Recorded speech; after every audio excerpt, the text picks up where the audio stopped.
আল্লাহ রাসূল সাল্লাল্লাহু আলাইহি ওয়াসাল্লাম বলছেন, আয-যিকরু নূরুল্লাহ, জিকিরটা হইল আল্লাহ পাকের একটা নূর। মেহেন্দি পাতার মধ্যে যেমন লাল রং থাকে, থাকে না? দেখলে বোঝা যায়? পাতা দেখলে বোঝা যায়?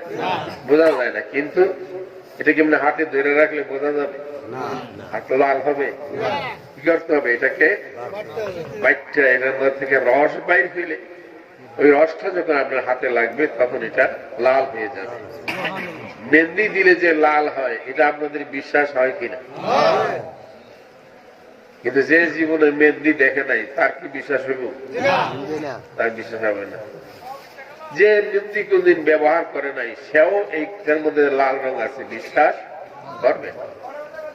কিন্তু যে জীবনে একবার দেখেছে তাকে কেউ অস্বীকার করাইতে পারবে কি বলছি না? ঠিক। আয-যিকরু নূরুল্লাহ, আল্লাহর জিকির হইল আল্লাহ পাকের নূর।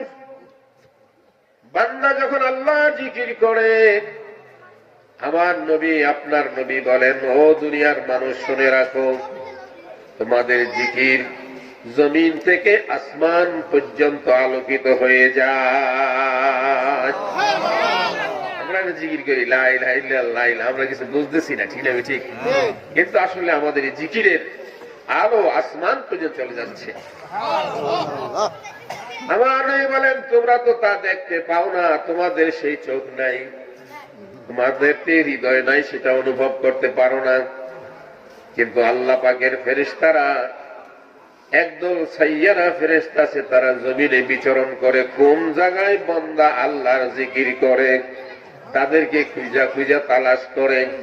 যখন কোন জায়গা থেকে জমিন থেকে আসমান পর্যন্ত আলো চলে যায়, তখন ওই রহমতের ফেরেশতারা তাদেরকে ডেকে বলে, আসো আসো, এখানে জিকিরের মজলিস হচ্ছে, তোমরা আসো।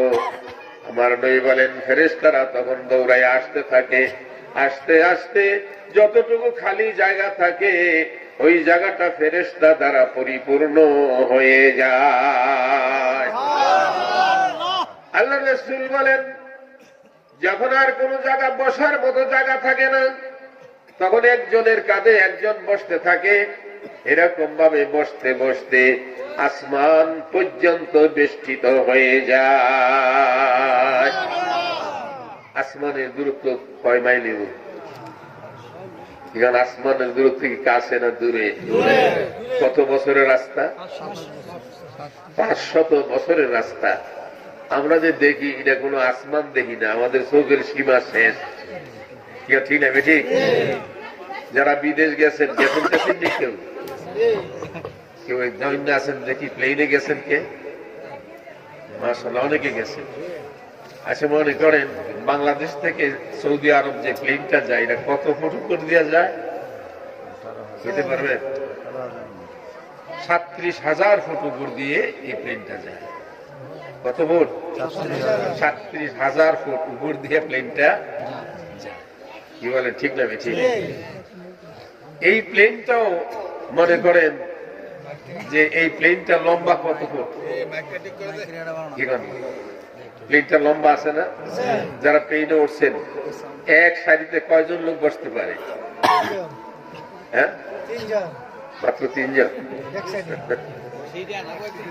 3 জন 6 জন, মাঝখানে 4 জন। কি কর? ঠিক না? ঠিক। 4 3 7 জন লোক সমানে বসতে পারে পাতালে। কেউ? ঠিক না? ঠিক।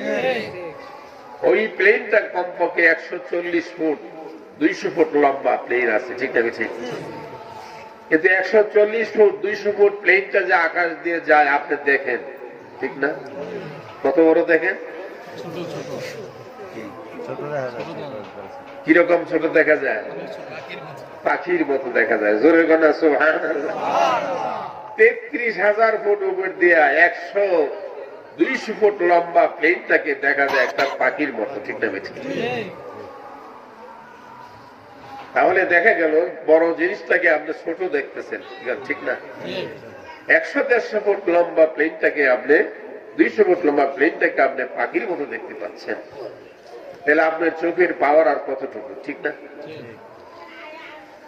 তাই বাবাজিরা বলা হয়েছে, আপনি আর আমি আল্লাহ পাকের ফেরেশতাদেরকে দেখার কোনো ক্ষমতা নাই, কিন্তু আল্লাহর ফেরেশতারা জিকির করার কারণে আপনার কালবের মধ্যে যখন আল্লাহর জিকিরের ধাক্কা দিবেন, আপনার কলবটা আলোকিত হয়ে যাবে। জোরে বলুন সুবহানাল্লাহ। আল্লাহর জিকিরের দ্বারা আল্লাহর নবী হযরত মুহাম্মদুর রাসূলুল্লাহ সাল্লাল্লাহু আলাইহি সাল্লাম বলেন, লিকুল্লি শাইইন সিকালাতুন সিকালাতুল কুলুবি যিকরুল্লাহ। ও দুনিয়ার মানুষ শোনো, তোমাদের কলবটাকে পরিষ্কার করতে হবে। এই কলবের উপরে আল্লাহ পাক 70,000 পর্দা দিয়ে বেষ্টন করে রেখেছেন। আল্লাহর জিকির করতে করতে ওই পর্দাগুলি কেটে যায়। ওই পর্দাগুলি কেটে গিয়ে সাব হুকার জবকে আইদিল আয়না হো জায়েগা, নূরে ওয়াহদাত খুদ বে খুদ জলো আনামা হু জায়েগা। সুবহানাল্লাহ। হে দুনিয়ার মানুষ শুনো, তোমরা যে আল্লাহর জিকির করতে থাকো, জিকিরের তাজাল্লিতে, জিকিরের গরমে আগুনের তাপে তোমার কলবের পর্দাগুলি ছিঁড়ে যাবে। একটা একটা করে যেতে 70,000 পর্দা যখন তোমার কলবের উপর থেকে চলে যাবে, তখন তোমার কলবটা আমার আল্লাহর কুদরত দেখার মতো যোগ্যতা লাভ করবে। সুবহানাল্লাহ।